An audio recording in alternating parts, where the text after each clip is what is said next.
एक सेठ था, दुकान में बैठा हुआ था।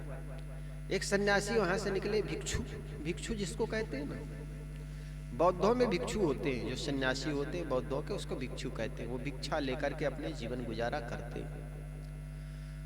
तो कहा जाता है एक भिक्षु एक सेठ के दरवाजे पर आया। सेठ उस समय सुबह सुबह दुकान की सफाई कर रहे थे। भिक्षु ने कहा नमो नारायण, तो उन्होंने मुख मोड़ लिया। सोचा ये कबीरपंथी होगा, उन्होंने कहा साहेब बंदगी, फिर दूसरे तरफ मुख मोड़ लिया। संत ने देखा ये ध्यान नहीं दे रहा है, तो हो सकता है ये कोई कृष्ण उपासक हो। उन्होंने कहा जय श्री कृष्णा, तो भी वो ध्यान नहीं दिया। संत ने सोचा, भिक्षु ने सोचा ये आदमी बड़ा अहंकारी, मैंने इसको नमस्कार कर रहा हूं, जय श्री राम कर रहा हूं, साहेब बंदगी कर रहा हूं, ये मुझे देख नहीं रहा, अनदेखा कर रहा है। इनको धन का बड़ा अहंकार है, इनको पद का बड़ा अहंकार है, क्यों ना इनको शिक्षा दी जाए। कहा जाता है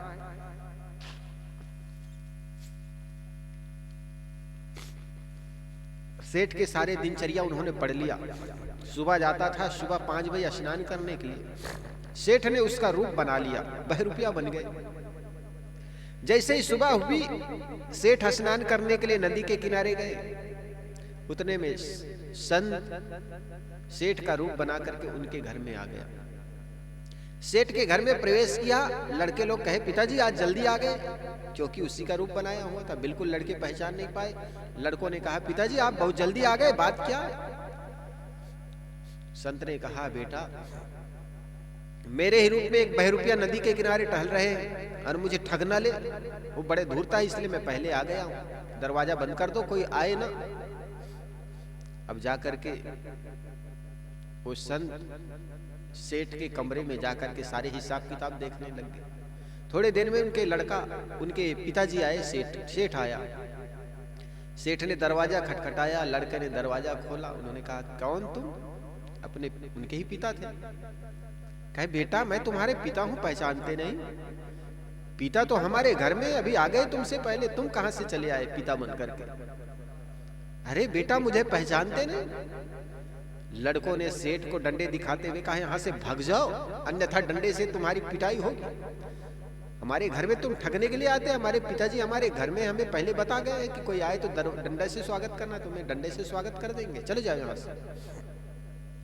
लड़कों की बात सुनकर के पिता तो सोचे कि ये तो मारे जाएंगे। गया सेठ राजा के पास।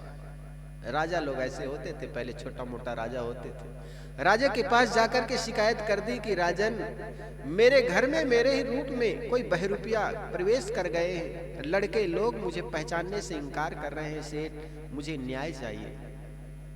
राजा ने उनको बुलाए, जो सेठ बना था उनके घर में घुसा हुआ था, सेठ के घर में उनको बुलाए। और बुलाने के बाद दोनों को देखा तो एक बिल्कुल हुबाहुब, राजा भी पहचान नहीं पाए सेठ असली कौन है नकली कौन है।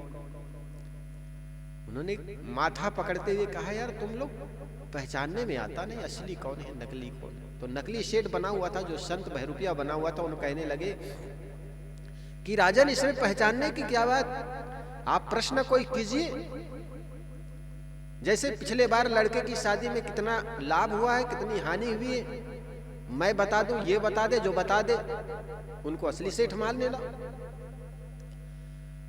पिछली बार व्यापार में कितना लाभ हुआ, कितनी हानि हुई, ये बता दे या मैं बता दूं, जो बता दे वो सेठ मान लेना। राजा को बात समझ में आ गई, बिल्कुल ये बात सही।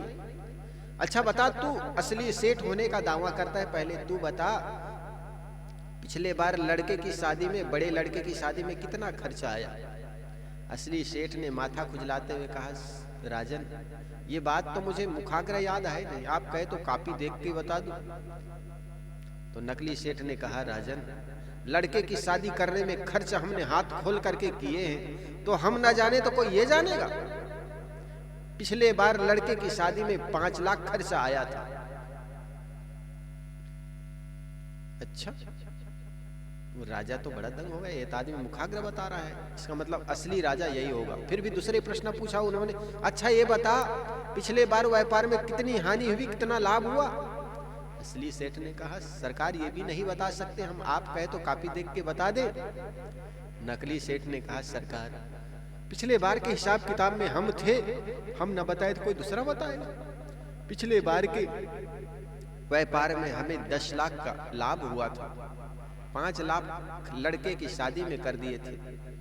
राजा मान गए कि ये असली सेठ है। नकली सेठ को उन्होंने असली सेठ मान लिया, और नकली असली सेठ था उनको कहे, तुम धूर्त हो, बड़े नमक हराम हो, इस नगर के सेठ को तुम छलने के लिए तो नकली सेठ बनकर के चले आए हो, यहाँ से निकल जाओ अन्यथा फांसी की सजा सुना दूंगी मैं, फांसी में चढ़ा दिए जाओगे। जो असली सेठ बना हुआ था बेचारा मुख चिपकाए हुए लटकाए हुए चला गया वहां से नदी के किनारे, और जो नकली सेठ बना हुआ था उनको कहा, तुम सेठ माफ करना, तुमको तकलीफ देना पड़ा, इसके कारण जाओ तुम काम करो। कहा जाता है सुबह के समय मुख लटकाए सेठ नदी के किनारे घूम रहे थे, उतने में एक सन्यासी दिखा, ओ दौड़ करके दंडवत किया, नमो नारायण साहेब बंदगी। तब सन्यासी ने कहा, आज तुम्हारा अहंकार कहाँ गया? कल तक मैं तुम्हें पहले से साहेब बंदगी कहा, जय श्री राम कहा, नमो नारायण कहा, तूने मुख फेर लिया। उस घर के अहंकार में, उस दुकान के अहंकार में, उस पुत्र और परिवार के अहंकार में, आज तुम्हारा अहंकार कहाँ गया?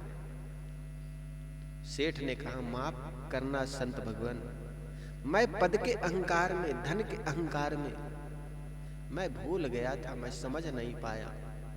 तब संत ने कहा, मैं वही बहरूपिया सेठ बन करके तुम्हारे घर में गया था, जिसके चलते तुम्हें लड़के लोग लताड़ दिए, निकाल दिए।